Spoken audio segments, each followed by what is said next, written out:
ইতিহাস গড়ে ইউরোপের মাটিতে প্রথমবারের মতো মাঠে নামতে যাচ্ছে বাংলাদেশ জাতীয় ফুটবল দল। সাম্প্রতিক সময়ে বল পায়ে নান্দনিক ফুটবল খেলার স্বীকৃতি স্বরূপ এমনই এক সাফল্য ধরা দিচ্ছে হামজা শমিদদের কাছে। ইউরোপের কোন দলের বিপক্ষে মাঠে নামছে টাইগাররা, কবেই বা ম্যাচটা অনুষ্ঠিত হবে, বিস্তারিত থাকছে প্রতিবেদনে। প্রবাসী প্রতিভাবান ফুটবলারদের আগমন ধরে গেল কয়েক বছরে দেশের ফুটবলে বইছে পরিবর্তনের হাওয়া।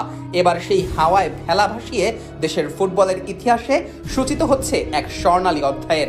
মাঠের পারফরমেন্সে দীর্ঘদিনের খরা কাটিয়ে সাম্প্রতিক সময়ে যে নান্দনিক ফুটবলের জয়গান গাইছে লাল সবুজের প্রতিনিধিরা, তারই বড় স্বীকৃতি হিসেবে এবার ইউরোপের মাটিতে পা রাখতে যাচ্ছে বাংলাদেশ জাতীয় ফুটবল দল। আগামী 5ই জুন দক্ষিণ ইউরোপের রাষ্ট্র সেন্ট মেরিনোর বিপক্ষে ঐতিহাসিক এক প্রীতি ম্যাচে মাঠে নামবে হামজা শমিদ জায়ানরা। মঙ্গলবার সামাজিক যোগাযোগ মাধ্যমে এমনটাই নিশ্চিত করেছে বাংলাদেশের ফুটবল ফেডারেশন বা ফুফে। আর আসন্ন এই প্রীতি ম্যাচটিকে বাংলাদেশের ফুটবল ইতিহাসে এক বিশাল মাইলফলক হিসেবেই দেখছে সংশ্লিষ্টরা। এর আগে এশীয় পরাশক্তি, মধ্যপ্রাচ্যের ও আফ্রিকান দেশগুলোর বিপক্ষে খেলার অভিজ্ঞতা থাকলেও ইউরোপের কোনো দলের বিপক্ষে তাদেরই মাটিতে খেলার সুযোগ আগে কখনোই আসেনি বাংলাদেশের সামনে। তবে সাম্প্রতিক সময়ে এএফসি এশিয়ান কাপের বাছাই পর্বে বাংলাদেশের লড়াকু ফুটবল বিশ্বজুড়ে নজর কেড়েছে। বিশেষ করে রক্ষণভাগ সামলে আক্রমণে ওঠার যে নতুন ঘরানা কোচ কাবরেরা প্রবর্তন করেছেন, তারই ফলশ্রুতিতে এই ইউরোপ সফরের আমন্ত্রণ মিলেছে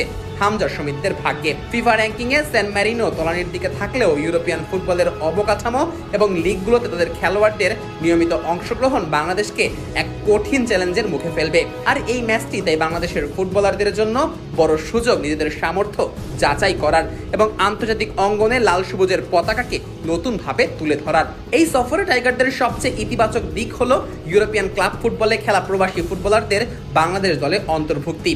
লেস্টার সিটির ডিফেন্সিভ মিডফিল্ডার হামজা চৌধুরী, যিনি কিনা ইতোমধ্যেই লাল সবুজের জার্সি গায়ে নিজের সক্ষমতাটা জানান দিয়েছেন, তার প্রিমিয়ার লিগে খেলার অভিজ্ঞতা ইউরোপীয় কন্ডিশনে মধ্য মাঠে বাংলাদেশকে স্বস্তি দেবে। এর বাইরে শমিদ সোমের হাই ইন্টেন্সিটি ফুটবলে অভ্যস্ততা দলের আক্রমণের ধার বাড়াতে কার্যকর ভূমিকা রাখবে বলে বিশ্বাস সকলের। আর লেফট উইংয়ে ফাহমিদুল ইসলামের গতিতে পরাস্ত হতে পারেন প্রতিপক্ষ ফুটবলাররা। সেই সাথে দেশের ফুটবলের প্রতিভাবান দুই মুখ শেখ মোরসালিন ও রাকিব হোসেন যদি জ্বলে ওঠেন, তবে সেন্ট মেরিনোর রক্ষণভাগে কম্পন তৈরি করতে পারবে টাইগাররা। এক সময় বাংলাদেশের ফুটবল মানেই ছিল দীর্ঘ পাসের এলোমেলো ফুটবল, কিন্তু বর্তমানে ছোট ছোট পাসে বিল্ড আপ গেম এবং কাউন্টার অ্যাটাকে পারদর্শিতা দেখাচ্ছে দলটি। ইউরোপের মাটিতে এই ম্যাচটি বাংলাদেশের ফুটবলারদের মানসিকভাবে আরো পরিপক্ক করে তুলবে বলে মনে করে বিশ্লেষকেরা।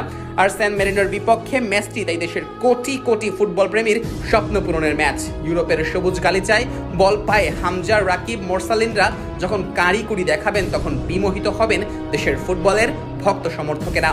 সেন্ট মেরিনোকে তাদের এই ঘরের মাটিতে পরাজিত করে লাল সবুজের বিজয় কেতন ওড়াবে টাইগাররা, এমনটাই প্রত্যাশা সকলের।